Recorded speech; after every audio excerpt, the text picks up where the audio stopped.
I wanted to make this video on having pets in Peace Corps because it's a blessing and it's a curse. If you've been watching some of the vlogs that capture my Peace Corps experience, you might have noticed that I have a dog. His name is Mojo Jojo. You're from Powerpuff Girls. I just call him Mojo for short. And I love this dog. I completely love the dog. I'm so happy I have him during my Peace Corps service. Having a pet helps with the loneliness, with boredom. You know, you have an automatic companion. When you're in a country and you kind of feel all alone and isolated, like having a pet definitely helps. But there are for sure challenges to taking care of animals in Peace Corps. So first off, the food. In Ethiopia, the country that I'm serving in, people have dogs. They keep them for protection. They use them as guard dogs. There is not a huge pet culture here where they have dogs that they just dote on, they walk around, that they, you know, that they really try to care for the way we do in the States. And so because of that, there's not a real just market for pet supplies, for food, for any of that kind of stuff. I have yet to find a single pet store, even in the capital city in Addis Ababa, that has dog food, flea collars, a leash, worm medicine. Like, it's pretty non-existent. So I got my dog, I made sure to search on Google foods that I could cook and make for my pet. And you know, he eats a lot of oatmeal, a lot of milk, bread. I give him meat when I can, but meat's kind of expensive. Definitely is a little expensive taking care of a pet here in Ethiopia, especially when you're on this monthly Peace Corps stipend that you basically are like broke. You ain't got no money. So that's actually my second challenge of taking care of an animal in Peace Corps is the cost. For my Peace Corps monthly stipend, I get about 3,000 birr a month, which is the equivalent to like $150 US a month, and it's not that much money. So even though I never found a pet store where I could actually buy dog food for my dog, and I had to like make everything myself, did happen to find a vet. There's like two or three vets in the whole of Addis, like that actually are for dogs. And my town of Waliso that I live in is a 2 to 3 hour drive from Addis. So I was lucky in that I could actually take him to the vet. The cost for his shots was really cheap compared to what you would pay in the States, but for your Peace Corps salary, it's a bit of money. The rabies shot was 150 birr. Another shot, it was like a mixed vaccine. It was like 550 birr. To get neutered for for the male, it was 1,000 birr. And for a female dog to get spayed, it's 3,000 because it's a much more invasive procedure. That's just the prices here in Ethiopia. Not to mention trying to get Mojo from my town to Addis. I had to put him on a minibus. And animals aren't supposed to really be on the minibuses. Sometimes they string up chickens on the roof, or they have a goat tied up there, live animals. It's kind of crazy, but it happens. But as far as a dog, there was no way I wanted him tied up on the roof, you know, or stuck in the trunk of a car.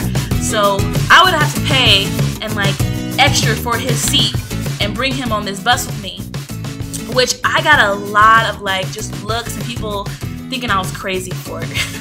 You guys don't know. People in my town think I'm so crazy the way I treat this dog. This is another issue and challenge of having a dog in Peace Corps. Depending on the country you're serving in and the country's their culture's beliefs and their religions and what they think about animals and dogs in particular, that will affect your ability to get a dog and how you're going to raise it, and it'll affect everything. So in Ethiopia, my host country, their perception of animals and of dogs were that they were extremely dirty. Most people seem to just have dogs as protection and for guard dogs and that kind of stuff. And so when they raise their dogs, they don't give them a lot of affection, they don't play with them, they don't take them for walks, keep them outside the house, chained up. This results in these dogs growing up and being really aggressive, but it makes them into excellent guard dogs, but it does not make them into really good pets. So when I moved in, the Fringe, this black foreigner coming in, and I get a dog, a puppy, and he's living in my house, and I'm walking him down the street, and I'm bathing him, and I'm buying all these foods for him to eat. people like legit thought I was like insane. I actually found it really amusing, like some of the reactions I would get walking the dog down the street. I had my friend mailed me a collar and a leash, so I could walk the dog because they're non-existent in the country. And so I'd be walking him and people jump out the way on the street, like they do not play. People will come up to me and just say like, what does this dog do for you? Why do you have him? Like, what benefit is this dog? You know? Other people would look at me and say, this is a shame. You need a child. Where is your husband? Why don't you have a baby? You know, I got that a lot. And other people, honestly, they just kind of thought, I think they kind of thought I was just dirty. Like, they just thought I was a really dirty, odd foreigner. Because, like, they really think of dogs as just being complete trash here. The girls from like my English club, she was a 12th grader, she kind of came up to me and she was just like, where does the dog sleep? And I told her how he slept in my house. And she told me like, don't you know their fur causes cancer, you know? And she was just like, koshasha, like he is trash, like he is dirty. And I completely love having this dog here with me. I love being able to show the country that I'm serving in that like dogs can be more than just vicious animals.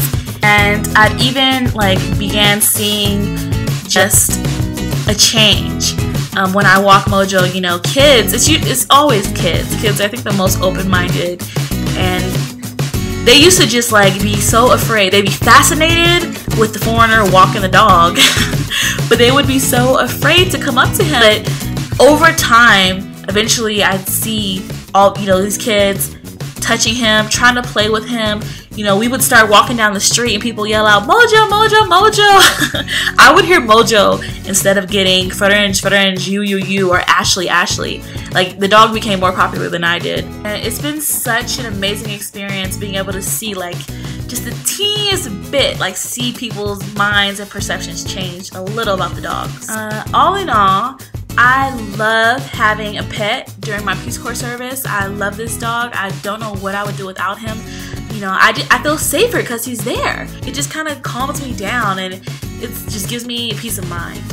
But alright, that's all I really have for you guys today with this video with pets. Any questions, comments, concerns, or even just ideas for future vlogs or things you would like to see, comment down below.